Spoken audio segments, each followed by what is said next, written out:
नमस्कार साथियों, सर्वत्र ज्ञानशाला के YouTube चैनल पर मैं आप सबका बहुत बहुत स्वागत करता हूं, बहुत बहुत अभिनंदन करता हूं।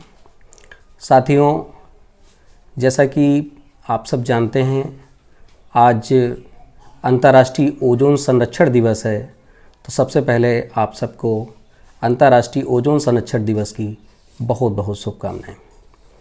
साथियों, इस दिन की क्या महत्ता है और ये दिवस क्यों मनाया जाता है, इन सारी बातों को लेकर के आज के इस लेक्चर में हम चर्चा करेंगे।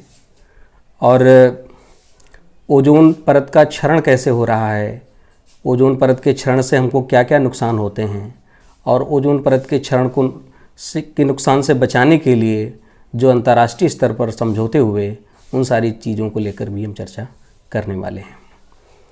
साथियों, जैसा कि आप सब जानते हैं कि भूगोल में एक टॉपिक पढ़ाया जाता है, धरती का वायुमंडल। तो धरती के वायुमंडल में अगर आप देखें तो विभिन्न प्रकार की गैसों का मिश्रण है, धूल के कण हैं, जलवाष्प है। आप सबको इस बात की जानकारी होगी। उसी धरती के वायुमंडल में जो हमारी सबसे पहली परत होती है, उसको क्षोभ मंडल के नाम से जाना जाता है। प्रायः क्षोभ मंडल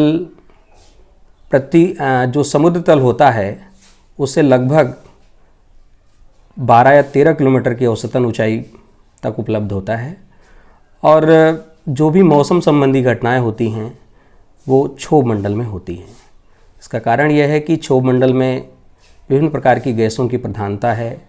गैसों का घनत्व अधिक होने के कारण यहाँ पर विविध प्रकार के झंझावात, वर्षा, आंधियाँ, तूफान, चक्रवात, ये सारी घटनाएं आप सबको देखने को मिलती हैं। अगर आप देखें तो जो हमारा क्षोभ मंडल के बाद अगली परत आती है, उस परत का नाम है समताप मंडल। जो अगला मंडल है वो हमारा है समताप मंडल। जो हमारा क्षोभ मंडल था वो समुद्र तल से लगभग 13 किलोमीटर की ऊंचाई तक पाया जाता है। और जब समताप मंडल की हम जब बात करते हैं तो लगभग 13 किलोमीटर से लेकर के 60 किलोमीटर की ऊंचाई तक समताप मंडल स्थित होता है। इसी समताप मंडल में तकरीबन 30 से लेकर के 60 किलोमीटर के बीच में एक परत पाई जाती है, जिस परत का नाम है ओजोन परत। ओजोन परत की जो सबसे पहले खोज है फैब्रिक चार्ल्स और हेनरी बोसान ने की थी। और चूँकि ये परत समताप मंडल में स्थित है, तो हम जानते हैं कि समताप मंडल से तात्पर्य ही यही है कि वह मंडल जहाँ का ताप एक समान बना रहता है, इसीलिए इसको हम समताप मंडल के नाम से जानते हैं। अगर आप इस बात पर विचार करेंगे कि जो हमारे वायुयान होते हैं, वो जब हमें घरेलू उड़ानें भरनी होती हैं वायुयान के जरिए, तो देखा होगा कि हम क्षोभ मंडल में ही अपने वायुयान को उड़ाते हैं। और जब अक्सर लंबी उड़ानें भरनी होती हैं तो हम उसको समताप मंडल में उड़ाते हैं। समताप मंडल में ओजोन परत पाई जाती है और ये ओजोन परत धरती के लिए सुरक्षा कवच का कार्य कर रही है।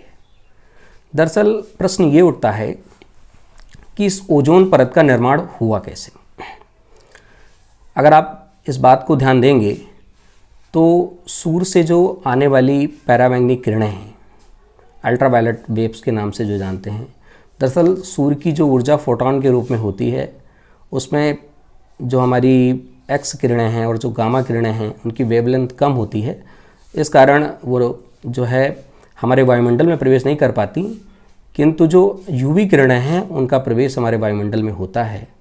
और जब गामा किरणें धरती के वायुमंडल में प्रवेश करती हैं, अर्थात जब ये समताप मंडल में आती हैं, तो आप देखेंगे कि जो हमारी ऑक्सीजन गैस है, जिसको हम O2 कहते हैं, ऑक्सीजन गैस यूवी किरणों के प्रभाव से नवजात ऑक्सीजन में, चूँकि हम देखें तो ऑक्सीजन के बीच में जो बॉन्डिंग होती है वो टूट जाती है और नवजात ऑक्सीजन का रूप ले लेती है। इसको रिएक्शन के माध्यम से हम समझने का प्रयास करेंगे।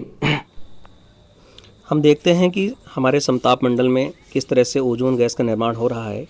हम देख रहे हैं कि वायुमंडल में उपस्थित ऑक्सीजन गैस, समताप मंडल की जो ऑक्सीजन गैस है, जब अल्ट्रावायलेट रेज के साथ रिएक्शन करती है तो जो उसका डबल बॉन्ड होता है वो टूट जाता है और नवजात ऑक्सीजन के रूप में देख रहे हैं टूट जाता है।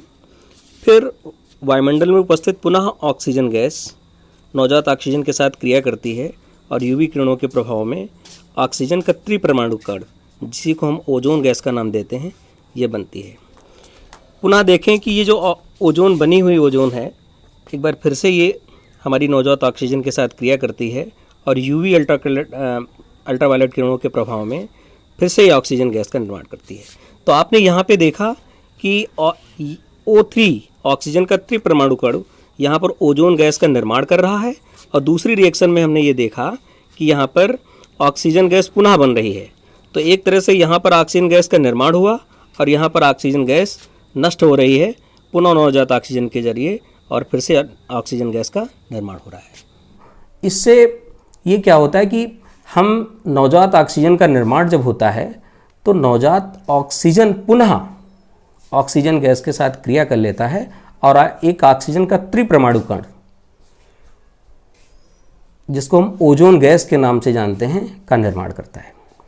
तो समताप मंडल में ओजोन गैस का जो निर्माण हुआ है, प्रायः ऐसा नहीं है कि ये केवल समताप मंडल में ही ओजोन गैस होती है।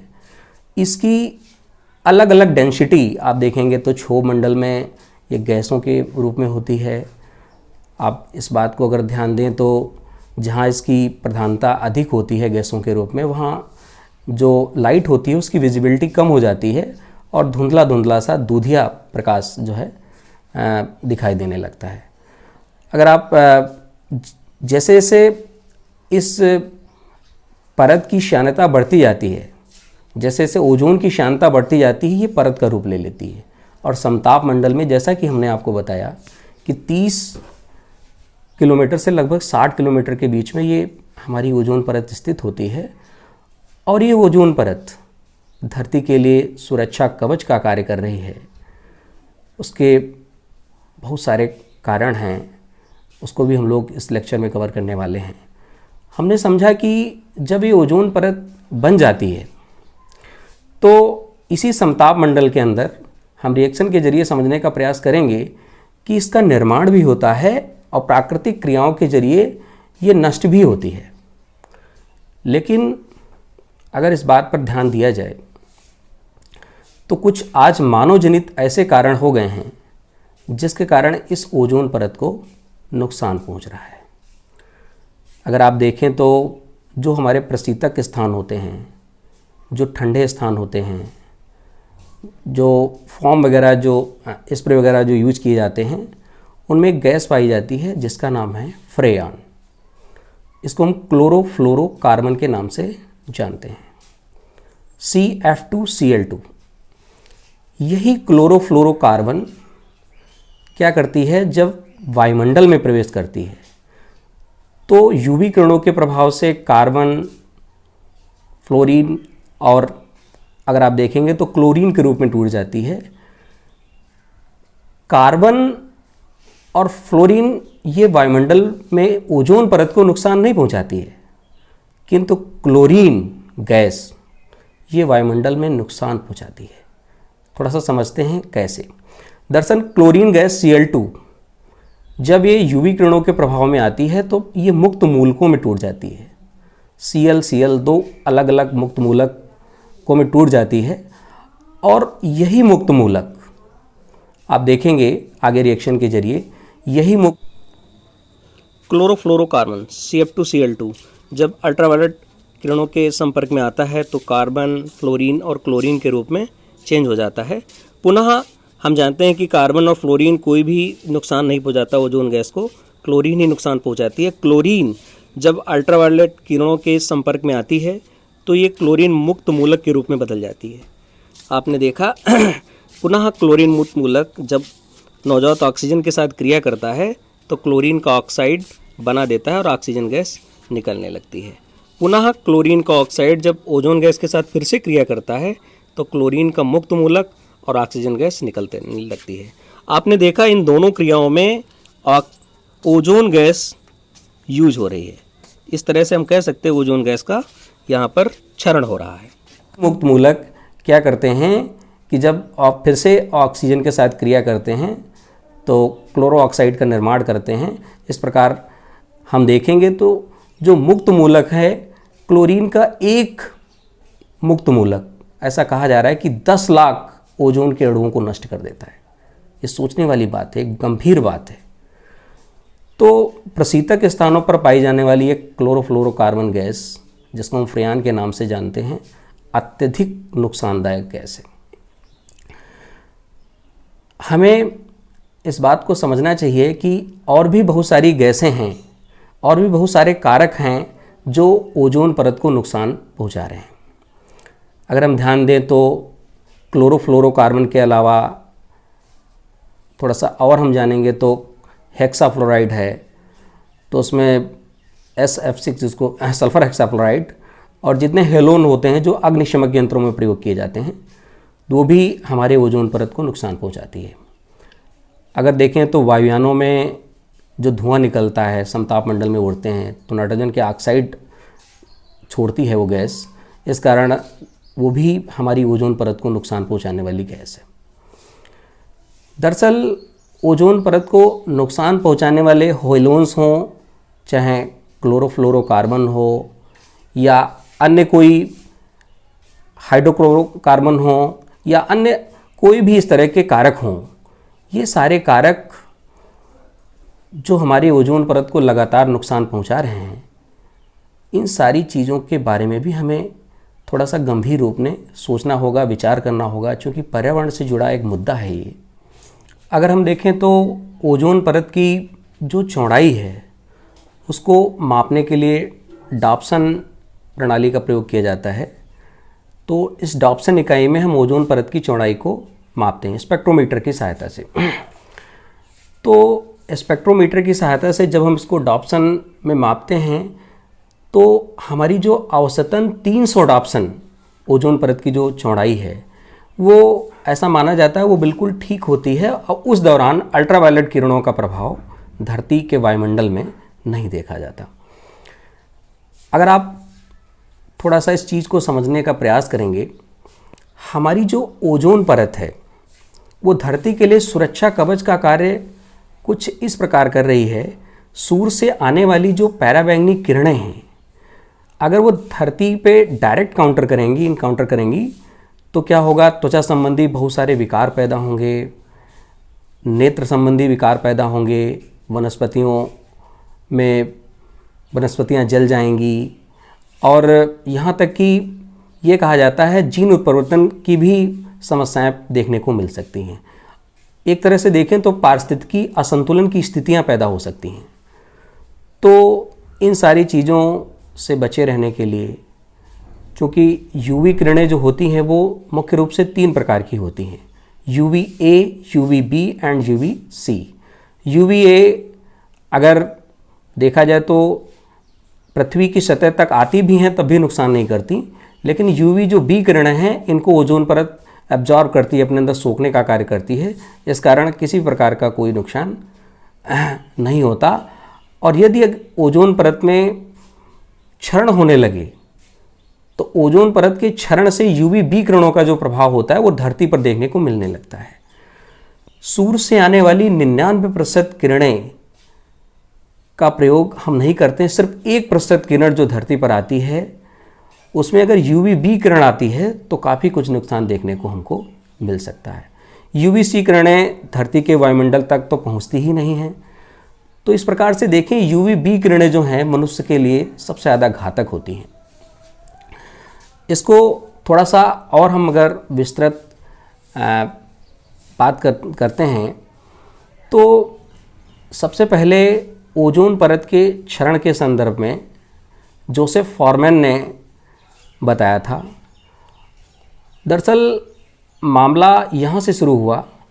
अमेरिका 1920 में अमेरिका ने क्या किया कि 1920 के तहत, इससे पहले जब जो हमारे प्रशीतक स्थान होते थे, फ्रीज वगैरह होते थे, उसमें क्लोरोफ्लोरोकार्बन जो है की जगह पे अमोनिया गैस का प्रयोग किया जाता था।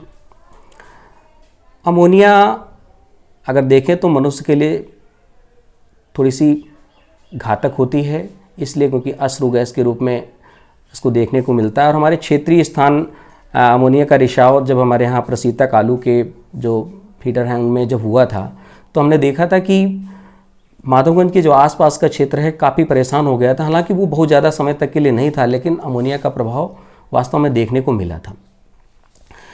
अगर आप देखें तो अमेरिका ने क्या किया, इस अमोनिया की जगह पर क्लोरोफ्लोरोकार्बन का प्रयोग किया। दरअसल वो मनुष्यों के लिए घातक थी अमोनिया, तो उसके स्थान पर उसने सोचा कि इस गैस का प्रयोग कर लेते हैं और मनुष्य को कोई नुकसान नहीं पहुंचाती है। बाद में 1970 के दशक में ये बात पता चली कि इस गैस के कारण क्लोरोफ्लोरोकार्बन या क्लोरीन के इसके अलावा और भी जो हेलोजेंस हैं, जैसे ब्रोमीन है, क्लोरोब्रोरोकार्बन के रूप में अगर हम देखें तो ये क्लोरीन से भी 100 गुना ज़्यादा घातक होती है। तो जितने भी हेलोजेंस हैं ये कहीं ना कहीं जब अपने फ्री रूप में आते हैं, तो मैंने बताया इसका एक अणु जब सक्रिय हो जाता है, सक्रिय होकर के कम से कम 10 लाख मॉलिक्यूल्स को ये ओजोन परत के नष्ट करता है। तो अगर इस बात पर विचार किया जाए तो एक तरह से ये 1920 में जो अमेरिका ने इस चीज़ को प्रयोग किया क्लोरोफ्लोरोकार्बन का, तो 70 के दशक में ये सारी चीज़ें हमको समझने को मिली कि इस वजह से ओजोन में छिद्र हो रहे हैं। तो इसके बारे में हमको कुछ सोचना था, इसके बारे में हमें विचार करना था। और ऐसा कहा गया कि जो हमारे पोल्स हैं, उत्तरी ध्रुव है या दक्षिणी ध्रुव है, अगर आप ध्यान दें तो दक्षिणी ध्रुव पर जो अंटार्कटिका है वहाँ पर सबसे पहले ओजोन परत के बारे में, क्षरण के बारे में जानकारी हुई। और चूंकि इसका जो कारण बताया गया वो ध्रुवीय भंवर और जो ध्रुवीय समताप मंडल बादल हैं ये बताया गया। दरअसल ध्रुवीय भंवर क्या होता है कि चक्रवात के कारण जब बहुत अधिक ऊंचाई पर बादल होते हैं तो चक्रवात के कारण वायुमंडल का तापमान बहुत ज़्यादा गिर जाता है और लगभग -80 डिग्री सेल्सियस हो जाता है, और जिस कारण संघनन की क्रिया नहीं होती और वायुमंडल में जो मौजूद हमारे धूल के कण या जलवाष्प की मात्रा होती है वर्षा के रूप में नहीं आती, वो क्रिस्टली फॉर्म में हो जाती है। तो क्रिस्टल के कारण जो सक्रिय जो क्लोरीन गैस है उसको एक सतह मिल जाती है, और सतह मिलने के कारण वो सक्रिय हो जाती है, और वही सक्रिय क्लोरीन कहीं ना कहीं मूलक का रूप ले लेती है, और मूलक जब क्रिया करता है तो ओजोन गैस के क्षरण के लिए काफ़ी प्रभाव डालता है। इस संदर्भ में ये विचार किया गया कि इन सब चीज़ों से कैसे निपटा जाए। तो इन सब चीज़ों से निपटने के लिए हम लोगों ने विचार किया, और विचार करने के बाद सन 1985 में ऑस्ट्रिया का एक शहर है वियना। वियना में देखा जाए तो वियना के अंतर्गत हमने लोगों ने एक कन्वेंशन अलाउ किया कि विश्व के सारे देश आए। एक तरह से मोटिवेशनल ये कन्वेंशन था जिसमें कहा गया कि ओजोन परत को वास्तव में नुकसान पहुंच रहा है, और ओजोन परत के नुकसान पहुंचने के कारण धरती पर सूर्य की किरणें जो हैं, यूवी किरणें जो हैं, डायरेक्ट इनकाउंटर करेंगे और बहुत तरह तरह के नुकसान हम लोगों को झेलने को मिलेंगे। तो इस प्रभाव को कम करने के लिए बहुत सारी योजनाएं बनाई गई, आपस में विचार विमर्श हुआ। चूँकि ये कन्वेंशनल होता है तो बाध्यकारी नहीं होता, और दुनिया का कोई भी देश, उद्योग धंधे ये कभी नहीं चाहते कि हमारी जो हमारी संपदा है उसमें कभी कोई कमी आए। तो उद्योग धंधे बंद नहीं हुए। एक तरह से कहें तो वियना सम्मेलन का कोई बहुत ज़्यादा प्रभाव इस संदर्भ में देखने को नहीं मिला। फिर उसके बाद आज ही के दिन सन 16 सितंबर 1987 को कनाडा का एक शहर है मॉन्ट्रियल। कनाडा के शहर मॉन्ट्रियल में आज ही के दिन सन 1987 को विश्व के सारे देश इकट्ठा हुए, और ये इस बात को पर मंथन हुआ कि जो हमारी ओजोन परत है उसके क्षरण के लिए जिम्मेदार जो तत्व हैं उसके लिए कोई आवश्यक कदम निश्चित रूप से उठाया जाना चाहिए और जो कि बाध्यकारी हो सभी देशों के लिए। तो उसमें ये नियम बनाया गया कि जो हमारे विकसित राष्ट्र हैं, विकासशील राष्ट्र हैं या अविकसित राष्ट्र हैं, उनके लिए अलग अलग नियम बनाए गए। चूँकि विकसित राष्ट्र अपने आप को शीघ्रता के साथ परिवर्तित कर लेता है, उसकी वित्तीय व्यवस्था भी अच्छी होती है। तो विकसित राष्ट्रों के लिए कहा गया कि सन 2000 तक जो भी ओजोन परत के लिए क्षरण में जिम्मेदार गैसें हैं उनके उत्पादन में कमी लाएंगे और सन 1994 तक लगभग 80% कमी को उसको पूरा कर लेंगे। जो विकासशील राष्ट्र थे उनके लिए एक अलग अवधारणा लाई गई। उनसे कहा गया कि आप क्या करेंगे कि सन 2010 तक ओजोन गैस के क्षरण के लिए जो जिम्मेदार तत्व हैं, जिम्मेदार गैसें हैं, उनके जो उत्पादन में कमी लाएंगे आप।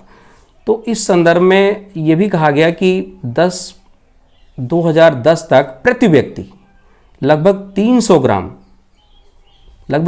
ग्राम आप जो है इस तरह की क्लोरोफ्लोरोकार्बन्स या जो इस तरह की आवश्यक गैसें हैं जो हमारे ओजोन परत को नुकसान पहुंचा रही हैं, उसमें इसकी जो मात्रा होगी वो 300 ग्राम से अधिक नहीं होनी चाहिए।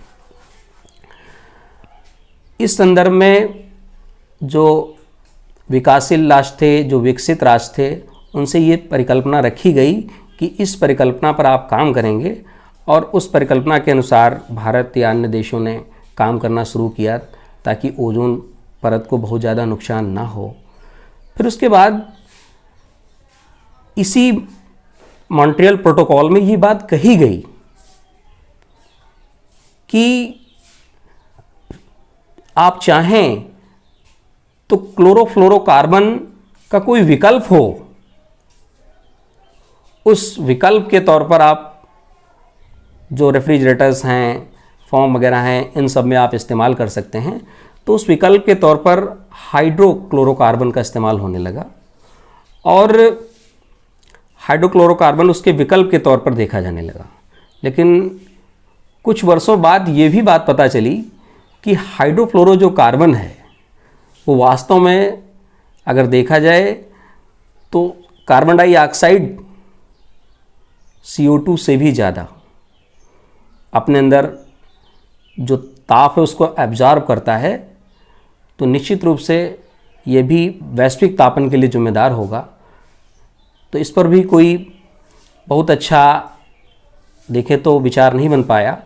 तो इस संदर्भ में सन 2016 के अंतर्गत हम अगर बात करें तो ये हमारा जो कन्वेंशन था, वियना कन्वेंशन, और जो मॉन्ट्रियल प्रोटोकॉल है, उसके बाद रवांडा का एक शहर है किगाली।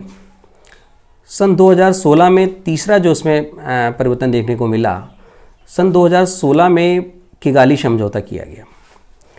उस समझौते में ये बात सामने आई कि जो हाइड्रोफ्लोरोकार्बन हम हाइड्रोक्लोरोकार्बन की जगह पे प्रयोग करते हैं, HFCs के जगह पे प्रयोग करते हैं, वो काफ़ी नुकसानदायक है। वो इसलिए भी है क्योंकि CO2 से लगभग 300 गुना वैश्विक तापन के लिए वो जिम्मेदार है। अतः एक तरह से कह सकते हैं जो किगाली समझौता हमारा आया वो इस बात को लेकर के आया। 1987 में अमेंडमेंट, जो 1987 में मॉन्ट्रियल प्रोटोकॉल हुआ था, उसमें अमेंडमेंट किया गया और उसमें कहा गया कि जो हमारी CFCs परिवार की जो गैसें हैं उसका जो विकल्प था HFC हाइड्रोफ्लोरोकार्बन, उसको उस पर भी प्रतिबंध लगाना पड़ेगा और सन 2019 से ये लागू हो जाएगा। 2036 तक इस कॉन्सेप्ट को हमें पूरा कर लेना है। तो अगर आप इस बात पर ध्यान दें कि वास्तव में जो हमारा ओजोन परत का जो क्षरण हो रहा है उसमें एक महत्वपूर्ण बात ये भी हमसे छूट रही है कि जो हमारा समुद्रों में उत्पाद होते हैं फाइटोप्लैंक्टन नाम से, तो ये जो उत्पाद हैं वो प्रायः अगर आप देखें तो CO2 के अच्छे एब्जॉर्बर हैं। CO2 के एक अच्छा एब्जॉर्बिंग करते हैं, CO2 को सिंक के तौर पे देखे जाते हैं। और अगर CO2 ज़्यादा प्रोड्यूस होगी तो समस्या पैदा होगी। वैश्विक तापन के लिए भी समस्या का विषय बनेगा। तो इन सारी चीज़ों को भी हमें ध्यान में रखना है। इसमें जो सबसे महत्वपूर्ण बात आती है आज के इस दिवस की, कि आखिर आज के दिन ही ये क्यों मनाया जाता है, अंतर्राष्ट्रीय ओजोन संरक्षण दिवस। तो उसका मुख्य कारण ये है कि सन 1995 में यूएनओ की आम सभा द्वारा ये बात कही गई थी, चूँकि मॉन्ट्रियल शहर में मॉन्ट्रियल प्रोटोकॉल के तहत जो कनाडा का एक शहर है मॉन्ट्रियल, उसमें ये 16 सितंबर सन 1987 को ये प्रोटोकॉल आयोजित हुआ था। तो इस कारण ओजोन परत के क्षरण के संदर्भ में बहुत सारे देशों ने अपनी महत्वपूर्ण भूमिका निभाई। उसके क्षरण को कम करने के लिए बहुत सारी अपने प्रयास किए। तो आम सभा की सिफारिशों के आधार पर सन 1995 से लगातार हम इसको अंतर्राष्ट्रीय ओजोन संरक्षण दिवस के रूप में मनाते चले आ रहे हैं। आप सबका बहुत बहुत धन्यवाद, बहुत बहुत धन्यवाद।